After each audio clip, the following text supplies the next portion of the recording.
So we have our first chatbot built, we understand how the workspace works, and hopefully we are getting some good results from our chatbot. But now I want to try and answer some more broad questions and go through some FAQs that a lot of people have when they use ChatIQ. The first one being, what do I do if my chatbot's not getting good responses? Now, if you're not getting good responses, there's really only two reasons this can be happening. The first one is because the prompt that you've given the chatbot isn't good enough, and we'll go through that in the next video, or it's because you haven't given your chatbot enough information. So let me just go through this in as much detail as possible. How the ChatIQ bot works is all of the information that you give it is used as a reference for its response. So it's essentially training data. So if, for example, someone asks a question like this, what were the key elements of the Roman law?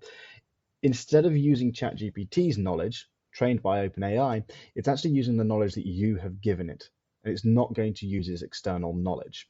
Now, you can change that in a prompt if you want to. You can tell it to use external knowledge sources, but because a lot of people are using this for customer service, you don't want it to invent answers. So if it's not inventing answers and it's not giving you the correct response, when you're talking to the chatbot, the best thing to do, if we use this one, for example, is to read through the responses that it's using, the example source text that it's using for its responses. Now, obviously, there are a couple of spelling mistakes here and there, and that's just the way the data is extracted. We're trying to improve that at the moment, but this doesn't affect how the chatbot or how the AI actually interprets this data. It's perfectly able to understand this. So if the information is not included in these source text responses, then the likelihood is their chatbot is obviously not going to be able to know the answer, and the likelihood is it's not included in any of the PDFs. So the way that I do this is if, for example, I am asking a question. Let me show you on the website. ChatIQ's bot on its website, if we can integrate ChatIQ into WhatsApp. We'll see what the response is. So every now and again, I like to go in and diagnose and just make sure that the chatbot is responding in the way I want. So it knows that it doesn't have a direct integration with WhatsApp.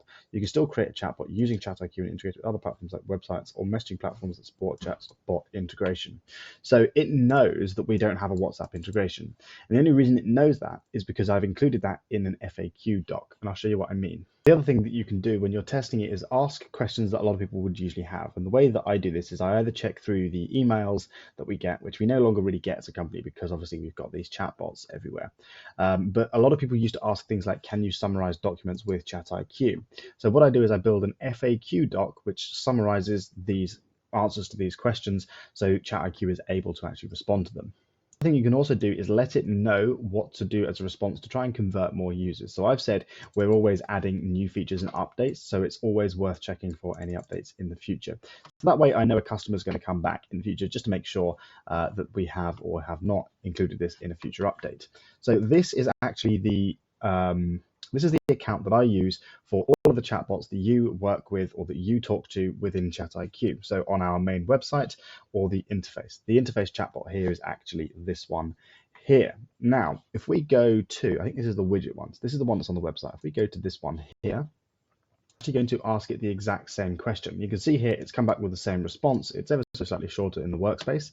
And what I can do is I can see the document that it's using is it's actually using the PDF for the FAQs document. And I'll show you what this is. Down here, it's also using the interface walkthrough transcript and also some more stuff from the FAQs. Now, what I do when I build a chatbot, if I come into the data feed, if I just filter this by PDFs, you can see here, I've only got 2 PDFs. This PDF I built is 4,000 words.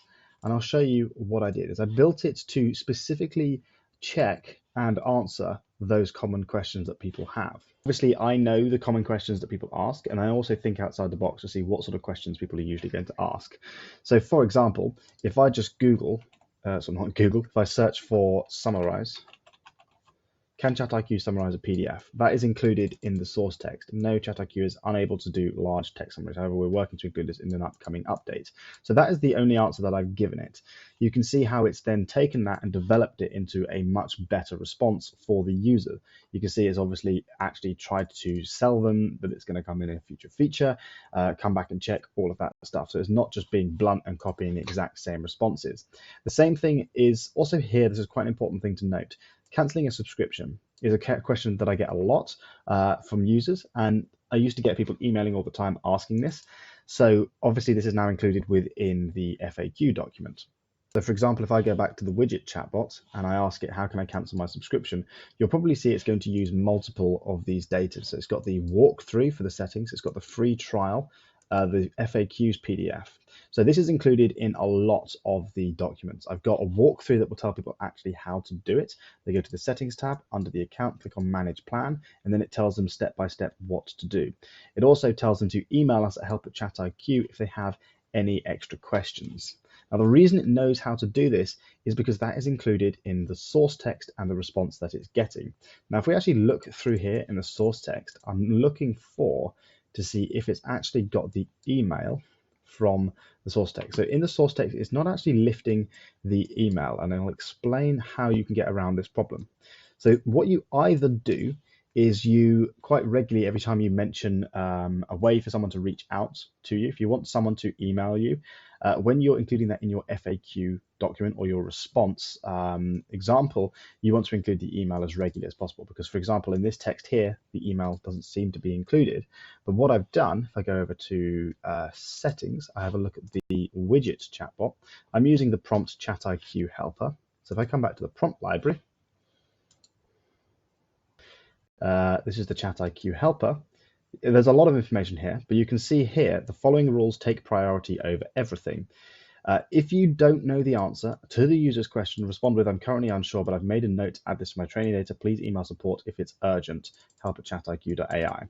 If a user wishes to cancel their subscription, they must do so in blah, blah, blah, blah, blah. Now, I've added this into the prompt because it's a very important question that a lot of people will be asking, and I don't want people to feel like they are being ripped off by using our software. If they want to cancel their subscription, they can certainly do so, and I want to make sure that the chatbot knows how to do that. That's one of the key things. So I've included it in the prompt as well. I've also said never invent a ChatIQ email address.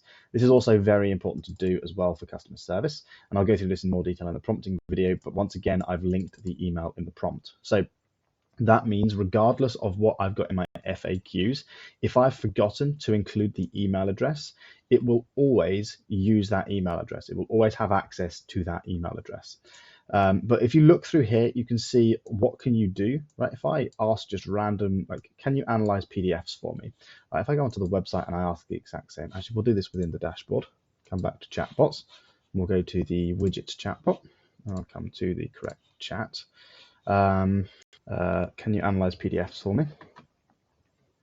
Yes, building a chatbot from PDFs is a great way to extract information quickly. With ChatIQ, you can upload a PDF file, blah, blah, blah, blah, blah. And I can see here that it's using the interface walkthrough. It's using the FAQ PDF. What else is it using? The data feed walkthrough. So it's using multiple documents. And out of here, there's a lot of documents it's using. It's using 11 separate documents. So if your chatbot's not responding in the way that you want, all you need to do is create an FAQ document like this, come to your data feed and upload it. Once that's done, come back to your chatbot, click on add knowledge, and then select the data that you want to add to your chatbot. Then ask the same question. And if it doesn't respond correctly, or it doesn't end up using that data, the best thing to do is just delete the chatbot and restart again. So come back to the data feed. So it's this one, this one that we're working on. You would delete this chatbot and then just rebuild it with all of the new data that you need. That is the best way of doing it and making sure that you're guaranteed to include the correct answers for the responses for your chatbot. So I'm going to go into a lot more detail over the next few videos into specific examples for this, and I'm going to show some use cases in some of the other modules. But hopefully that's answered some of your questions if your chatbot isn't actually giving accurate responses. In the next video, we're going to go through prompting in a lot more detail. I'll probably do a couple of videos for this.